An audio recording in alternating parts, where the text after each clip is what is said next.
ஆமாம், கோலவிழி அம்மன் கோயில் தான் வந்து உங்களுக்கு எல்லாத்துக்கும் ஹெட்டு, தலைவி அவங்க தான். அவங்கக்கிட்ட இருந்து தான் எல்லாம். ஏன்னா எங்கள் குடும்பத்தில் தான் சொன்னேனே, இந்த மயிலாப்பூரில் இருக்கிற எல்லா கோயிலுக்கும் இது ஆக்சுவலாக பார்க்க போனால் எங்கள் குடும்பத்தினுடைய அப்பா சைடும் அம்மா சைடும் திருப்பதி வெங்கடாஜலபதி பாலாஜி குலதெய்வம், திருத்தணியும் ரெண்டும் உண்டு. ஆனால் மயிலாப்பூரா இருக்கிறதுனால நாங்கள் எது பண்ணாலும் முதல்ல மயிலாப்பூரில் எல்லாம் பண்ணிட்டு தான் பண்ணுவோம். ஏன்னா அது ஏன்னா அங்கே வாழ்ந்த இடம், எல்லாருமே தலைமுறையாக வாழ்ந்த இடம். ஏன்னா எங்கள் பாட்டியினுடைய தாத்தா வந்து மயிலாப்பூர் கோயில் வந்து சின்னதாக இருக்கும்போது அந்த காலத்துலலாம் வந்து முதலியார் தான் ஜாஸ்தியாக, எல்லாருமே அவள் தான் வந்து ஜாஸ்தி இந்த மாதிரிலாம் பண்ணானா. கோவிலுக்கு எதிர்த்த வீடே எங்கள் அம்மானுடைய மாமி வீடு. இப்போ இந்த குமரன் இதெல்லாம் இருக்கு இல்லையா, அதுக்கு எதிர்த்த வீடே அதுதான். அப்புறம் டாக்டர் நஞ்சுன்ராவுடையது வந்து எங்கள் தாத்தானுடைய கிளாஸ்மேட்ஸ் ஆவாலாம். அதனால அந்த இது. இன்னொரு முக்கியமான விஷயம், எங்கள் பாட்டி வீட்டுக்கு எதிர்த்த மாதிரி கபாலினி வாசிச்சோடனே அது வந்து ஒரு காலத்தில் வந்து, ஏன்னா எங்கள் பாட்டியினுடைய அப்பா வந்து வெட்டினரி டாக்டர். அவர் அது பெரிய பெரிய ராவ் பகதூர் சர்மா அந்த மாதிரி. என்ன இப்போ நீங்கள் பார்க்க போனீங்கன்னா தியாகராஜ பாவதர் அவர் வந்து குதிரை வந்து ஒரு வெள்ளை குதிரை வச்சுருந்தாங்க. அந்த இது வந்து ட்ரீட்மெண்ட்டுக்கே அங்கே தான் வருமா, எங்கள் தாத்தா தான் பண்ணான்லாம் சொல்கிறாங்க. ஏன்னா எனக்கெல்லாம் சின்ன வயசாக இருந்ததுனால அதெல்லாம் ஒரு பெரிய பெருமையாக தெரியல எனக்கு. ஆனால் அவங்க பேசும்போது எல்லாமே இந்த மாதிரி சொன்ன விஷயங்கள்லாம் என் மனசில் பதிஞ்சதுனால தான் இன்றைக்கி நான் வந்து எல்லாருக்கிட்டையும் இதை பகிர்ந்துக்கிறதுக்கு எனக்கு ஸோ இதுவாக இருக்குது. ரெண்டாவது வந்து நிறைய வந்து எதான் சொன்னேனே, பாட்டு இது எல்லாருமே இருந்திருக்காங்க. குன்னக்குடி வந்து அங்கே தான் இருந்தது. குன்னக்குடி கொண்டாடி சூலமங்கலம், அந்த சூலமங்கலம் சிஸ்டர்ஸ் வந்து அவ்வளோ ஃபேமஸ்.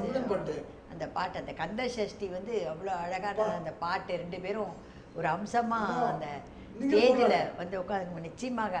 அதாவது இப்போ நீங்கள் சித்திரகுளத்தினுடைய உள்ளே போனீங்கன்னா சோலையப்பன் தெருவு, முத்துகிருஷ்ணன் தெருவு, தாச்சி அருணாச்சலம் முதலி தெருவு, அதுக்கு என்ன இப்போ பேரோ தெரியல. இப்போ எல்லாமே பேர் நிறைய மாறி இருக்கு. மாறி இருந்தாலும் நீங்கள் அந்த தெருவில் யாராவது 2 பேராவது இருந்திருப்பாங்க, டிஃப்ரெண்ட்டாக இருந்திருப்பாங்க அந்த இதில். அப்படியே தான் சொல்கிறேனே, அந்த சுற்று வட்டாரமே வந்து யாரோ. அப்புறம் நாடக நடிகர்கள் சட்டாம்பிள்ளை வெங்கட்ராமன், மயிலாப்பூர்.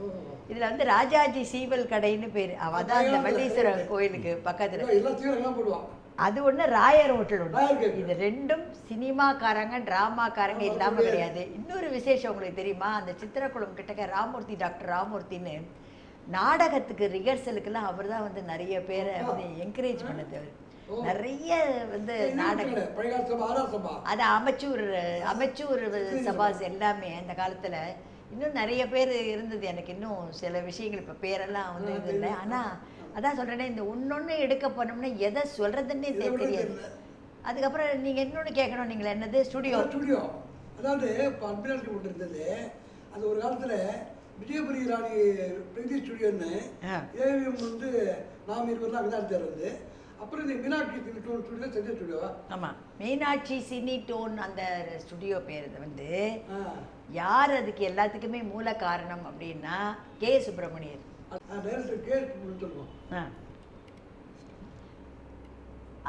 எதுக்கு எடுத்தாலும் இந்த பிள்ளையார் சுழி போடுற மாதிரி யார் பேரை சொல்லணும்னா கே சுப்பிரமணியம் அவர்கள் தான். இன்னைக்கு ஜெமினி இருக்கே, அதுவே வந்து மூவி லேண்டர் போட்டிருக்கோம் அந்த ஆர்ச். ஃபஸ்ட்டு ஜெமினி அதை எடுக்கவே இல்லை. எஸ்எஸ் வாசன் அவர்களே வந்து கே சுப்பிரமணியத்தினுடைய அவர் ஸ்டுடியோ தான் அவர் வாயினாருன்னு சொல்லி கேள்வி. ஆமாம், அந்த மாதிரி அவர் வந்து ஆரம்பிச்சது தான் இருந்தது. அப்போ வந்து லைட்டெல்லாம் வந்து வைக்கிறதுக்கு கூட இது கிடையாதான். மேலே கூரையை வந்து ஓப்பன் பண்ணி ஒரு கிளாஸ் மாதிரி போட்டு சன்லைட் வந்து உள்ளே படுமா. அந்த ராமராஜ்யம் வந்து இவர் எஸ் பாலச்சந்தர் இருக்காரு, வீணா பாலச்சந்தர் இருக்காரு, அவருடைய பெரிய அண்ணா ராஜம், அவரோட இன்னொரு சிஸ்டர் ஜெயலட்சுமியும் வந்து ஆக்ட் பண்ணவங்க வந்து. அவங்க வந்து எங்கள் அம்மாவுடைய கிளாஸ்மேட்ஸ் எல்லாரும். லேடி சிவசாமி அந்த இதுதான். அந்த லேடி சிவசாமி வந்து அந்த ஸ்கூல் வந்து கேர்ள்ஸ் ஸ்கூல் வந்து அவ்வளோ ஒரு. ஆமாம், லக்ஷ்மி அங்கே தான் படித்தாங்க. லக்ஷ்மியும் அங்கே தான் படித்தாங்க. நிறைய பேர், ஏன்னா எல்லோரும் மயிலாப்பூரில் இருந்ததுனால அங்கே தான் வந்து முதல் ஃபஸ்ட்டு கான்வென்ட் எல்லாம் இருந்தது. அந்த பக்கம் சென்ட் பீட்ஸ் இருந்தது, ரோசரி மெட்ரிக் இருந்தது, இந்த பக்கம் சென்ட் ஆண்டோனி இருந்தது, எல்லாமே இருந்தது. பட் இருந்தாலும் அந்த லேடி சிவசாமி தான்.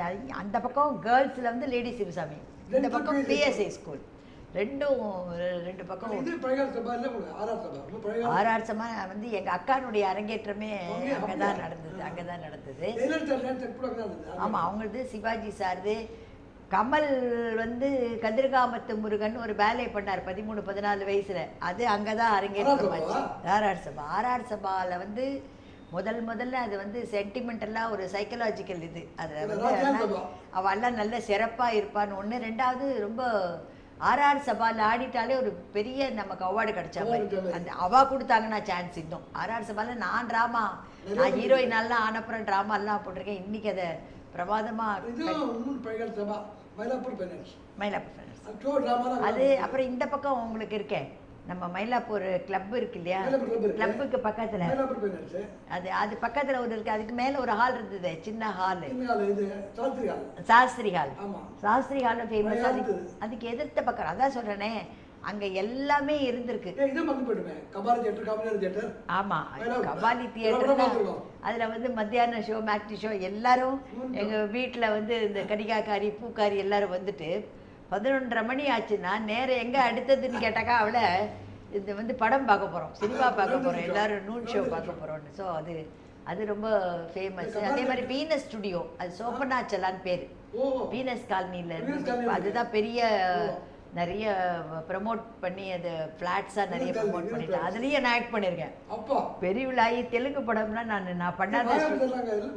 மாயா பஜாரில் வாகினி என்ன அவளுடைய ப்ரொடக்ஷன், அதெல்லாம் கோடம்பாக்கம்.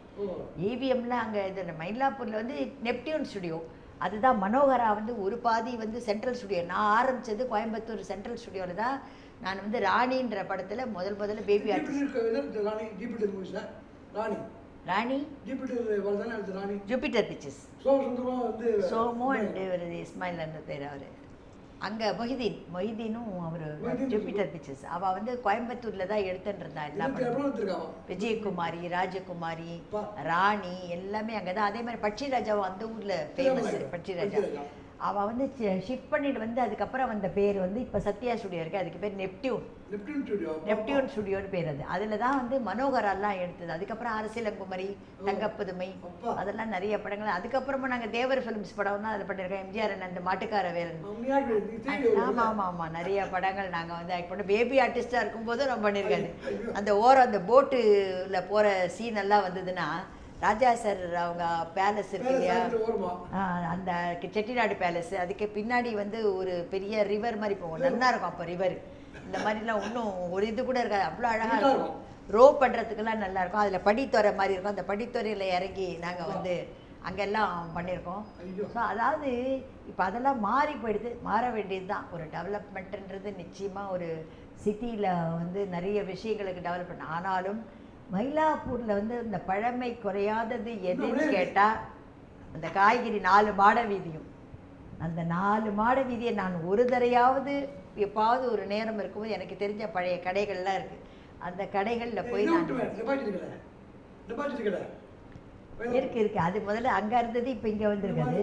ஸோ எது இருந்தாலும் வந்து அதில் வந்து அவ்வளோ ஒரு அம்சமான ஒரு இடம் அந்த மயிலாப்பூரை பற்றி இன்றைக்கி ரெண்டாவது வந்து நான் அந்த இடத்துல இருந்து இன்றைக்கி வந்து கடவுள் என்னை வந்து இந்த அளவுக்கு பேரும் புகழோடும் எனக்கு நிறைய படங்கள் கொடுத்து இந்த மாதிரி ஒரு ரசிகர்கள்கிட்ட இன்றைக்கி நான் வந்து இருந்து பேசுகிறேன், அவெல்லாம் என்னை பாராட்டுறா அப்படின்னா இந்த மயிலாப்பூரில் இருந்ததுனால எனக்கு நிச்சயமாக நான் சொல்வேன். ஏன் அப்படி எதனால் சொல்கிறேன்னா, இன்றைக்கி மெட்ராஸ் சிட்டியில் நிறைய இடங்கள் இருக்குது, தப்பு இல்லை.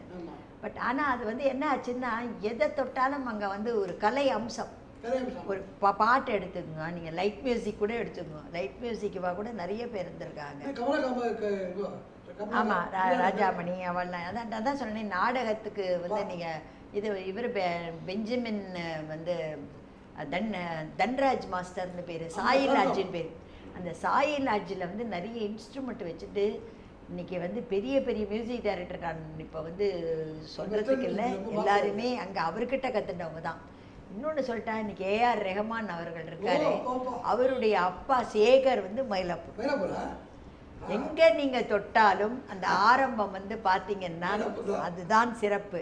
நான் வந்து மேடையில் ஏதாவது ஒரு பேசக்கூடிய எனக்கு சந்தர்ப்பம் வரும்போது அந்த ஃபங்க்ஷன் இருந்து அதுக்கு கனெக்டடாக இருந்தால் டெஃபினட்டாக நான் அவங்க பேரை சொல்லாமல் இருக்கவே மாட்டேன். தேவாவும் அங்கே இருந்தவர் தான், இளையராஜாவும் அங்கே இருந்தால் தான். நான் சொன்னேன் எல்லாருமே அங்கேருந்து. இப்போ அனிருத் ஃபேமிலி எடுத்தால் கூட அவள் கூட அங்கே தான், மயிலாப்பூர் தான் அது. அதனால் வந்து மயிலாப்பூர் எங்கேருந்தாவது அவங்க ஃபேமிலியில் கனெக்ட் ஆகிருக்கோம். நீங்கள் மயிலாப்பூரை பற்றி நான் நடன இவாளில் வந்து நிறைய பேர் வந்து அடுத்த ஜென்ரேஷன் எடுத்துட்டாலும் சரி, மூத்த ஜென்ரேஷன் எடுத்த பால சரஸ்வதி அந்த மாதிரி. நீங்கள் அந்த காலத்தில் பால சரஸ்வதி அம்மா வந்து அவ்வளோ பெரிய, நான் அந்த மாதிரி தானே பார்த்துருக்கேன். ஆனால் சின்ன வயசாக இருந்ததுனால அதனுடைய ஒரு கரெக்டான இது நமக்கு தெரிஞ்சு ரசிக்க முடியல. நவாப் ராஜமாணிக்கம் அவர்களுடைய இது கூட நான் ட்ராமா போய் பார்த்துருக்கேன். அந்த இது சீன் செட்டப் அதெல்லாம் எனக்கு பார்க்கறதுக்கு ஒரு இதுவாக தெரிஞ்சதே தவிர அதனுடைய உண்மையான இதுன்றது புரிஞ்சிக்கக்கூடிய வயசு இல்லை. ஆனாலும் எங்கள் வீட்டில் எல்லாத்துக்கும் என்னை கூட அழிச்சிட்டு போய் நீ இதெல்லாம் பார்க்கணும், இதை தெரிஞ்சுக்கணும் அப்படின்ற மாதிரி. எனக்கு அது புரியா, சரி ஏதோ வெளியில் அழிச்சிட்டு. ஆமாம் இருந்தது. ரெண்டாவது பட்டேல் டாக்ஸின்னு பேர். டாக்ஸிக்கு பேர், ஒரு டாக்ஸியை புக் பண்ணிக்கணும். நம்ம எப்படி இப்போ ட்ராவல்ஸ் சொல்கிறோம், அந்த காலத்தில் ட்ராவல்ஸே கிடையாது. பட்டேல் டாக்ஸின்னு ஒரு கம்பெனி இருந்தது. அது வந்து எங்கே இருந்ததுன்னா பஜார் ரோடு கிட்டக்க இருந்தது. அதை வந்து இப்போ எங்களுக்கு டான்ஸுக்கெல்லாம் நாங்கள் அப்போ சொந்தமாக கார் வாங்கலை. ஒரு இடத்துக்கு போய் டான்ஸ் பண்ணுறோம், அண்ணாமலை மன்றம் மாதிரி. அண்ணாமலை மன்றம்லாம் ரொம்ப லேட்டு. நான் முதல்ல ஆடினது வந்து நிஜமாக சொல்ல போனோன்னா கோகுலே ஹால்னு ஒன்று டவுன் அரண்மனைக்காரத்துக்கு. அதுதான் அந்த மாதிரி இடத்துக்கு போனோன்னா இந்த மாதிரி இது. அதாவது ஒன்னொன்னே எடுத்திங்கன்னா ஒரு சாப்பாடு ஒரு ஒரு ரசித்து நம்ம சாப்பிட்றதுனா இன்னைக்கு கூட பார்த்தீங்கன்னா அந்த பகோடா கடை, அந்த தெரு அதே மாதிரி நிறைய விஷயங்கள் அது நிறைய இருந்தது அங்கே. அந்த இன்னொன்று கேசவ பெருமாள் கிட்டக்க ஒன்று இருக்கும். அதாவது சாப்பாடு மயிலாப்பூரில் வந்து பார்த்தீங்கன்னா இந்த சின்ன சின்ன டேஸ்டான சாப்பாடு மெஸ்ஸு, கல்யாணி மெஸ்ஸுன்றது வந்து ரொம்ப திட்டமான ஒரு அளவு சாப்பாடு மாதிரி, ஆனால் வீட்டு சாப்பாடு மாதிரி. அது வந்து இந்த கோவிலுக்கு சின்ன கோபுரத்துக்கு பக்கத்தில் அதான். ஸோ இந்த மாதிரி நம்ம வந்து அதை பேசக்கூடிய விஷயங்கள் இன்னும் கூட இருக்குடம்மா. இன்னொரு அடுத்த சந்தர்ப்பத்தில் நாம் வந்து அதை எடுத்து அதாவது அதுதான் சொல்கிறேன் நான். அதாவது இன்னைக்கு ஒன்றை மட்டும் நீங்கள் புடவை எடுத்துட்டீங்கன்னா புடவைக்கு ஒரு இது இருக்கு. அங்கே ராசி சில்க் இருக்குது, காத்தாய் இருந்தது, ருக்மணி இருந்தது. ருக்மணி அங்கே தான் இருந்தது. இப்போ கிரி ட்ரேடிங் இருக்குது, அதுதான் ருக்மணி சில்க்ஸ்ன்னு இருந்தது. இந்த பக்கம் நல்லி கூட இருந்தது, கொஞ்சம் நல்லி வந்து இந்த பக்கம் மாட வீதியில் இருந்தது. அப்புறம் வந்து நீங்கள் சம்பூர்ண சாஸ்திரின்னு அவள் தான் ரொம்ப ஃபேமஸ். அவள் எங்களுக்கு சொந்தக்காரா கூட, எங்கள் சித்தினுடைய வகையறால சொந்தக்காரா கூட. ஸோ இந்த சம்பூர்ண சாஸ்திரி கடை, இந்த மாதிரி ஸ்ரீவித்யா குங்குமம் அதை பற்றி சொல்கிறேன். ஏன்னா ஒரு பூஜை கீஜைன்னா அங்கே தான். இந்த மாதிரி மயிலாப்பூரில் தான் சொல்கிறேனே. எனக்கு நீங்கள் ஒன்றை ஞாபகப்படுத்திட்டீங்கன்னா எனக்கு அவ்வளோ விஷயங்கள் வந்து இருக்கு.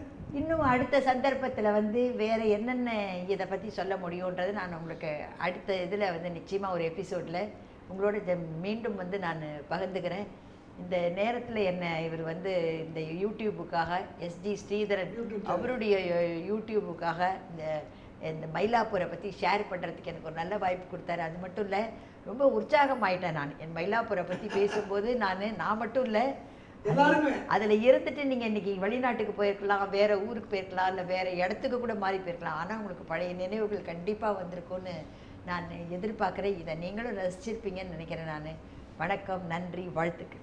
இத்தனை நேரம் நம்ம வந்து நம்ம செச்சுமாரோடு வந்து மயிலாப்பூரை பற்றி சொன்னாங்க. வந்து மயிலாப்பூரை பற்றி இவ்வளோ விஷயமா எதுக்கு ஆச்சரியமாக இருக்குது. வந்து அந்த காலத்தில் மயிலாப்பூர் இல்லாதோட கிடையாது. கலைஞர்களே ஆரம்பித்து சாப்பாட்டில் ஆரம்பித்து ரொம்ப இன்னும் ஸ்வீட் மெமரிஸ் அவனுக்கு வந்து மெமரி வந்து ஒரு மனுஷனுக்கு வந்து இந்த ஸ்வீட் மெமரிஸ் இருக்கு, ரொம்ப உற்சாகம் கொடுக்கும். வந்து இதை பார்க்குற வந்து மயிலாப்பூரில் இருக்கிறவா, மயிலாப்பூரில் முன்னே இருந்துருவா, இப்போ இருந்துட்டு பாரம்பரிய இருக்கிறவா எல்லாம் இதை பார்த்தா அவளுக்கும் தன்னுடைய பால்ய இதெல்லாம் வரும், நாளுக்கான இதெல்லாம் வரும். இப்போது இவ்வளோ விஷயம் சொல்லியிருக்காங்க சுற்றம் அவர்கள். இது வந்து முதல் பாட்டு தான். இன்னும் நிறைய போயிட்டு இருக்கோம். வந்து மயிலாப்பூர் பற்றி சொல்லணும்னா ஒரு கடல் மாதிரி மயிலாப்பூர் இது ஒரு கடல் மாதிரி. நம்ம கடலில் கூட இது பண்ணிடலாம். மயிலாப்பூர் பெருமை சொல்லி வாடாது வந்து. ஸோ இதை பார்க்குற எல்லாருக்கும் ப்ளீஸ் சப்ஸ்கிரைப் பண்ணுங்க. வந்து இந்த சேனல் வந்து ஒரு லாபத்துக்காக பண்ணுறேன், ஒரு ஆர்வத்துக்காக பண்ணுறேன். நீங்கள் எல்லோரும் இதை வந்து ஆதரிக்கணும். நன்றி, வணக்கம். சொச்சுமா அவர்களுக்கு ஒரு பக்தியாக வச்சுருக்கேன். நான் வந்து அவங்க மேலே வந்து என்னுடைய மதிப்புக்கும் பெரும் மதிப்புக்கும் உரிய எனக்கு அக்கா கிடையாது, நான் உங்களுக்கு அக்காவே நினைக்கிறேன். வந்து with love and affection small. நன்றி நன்றி, ரொம்ப சந்தோஷம், வாழ்த்துக்கள். உங்களுடைய ஒரு ஆர்வத்தினால நீங்கள் வந்து இந்த யூடியூப்பை நீங்கள் நடத்துகிறீங்க. அது 2வது உங்களுக்கு நல்ல டேஸ்ட் இருக்குது. எல்லாரை பற்றியும் தெரிஞ்சுக்கிட்டு அவங்கள பற்றி சொல்லணும் அப்படிங்கிற ஒரு ஆர்வத்தினால நீங்கள் இதை பண்ணும்பொழுது எனக்கும் ரொம்ப சந்தோஷமாக இருக்குது. வாழ்த்துக்கள், வாழ்த்துக்கள், நன்றி.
Mm-hmm.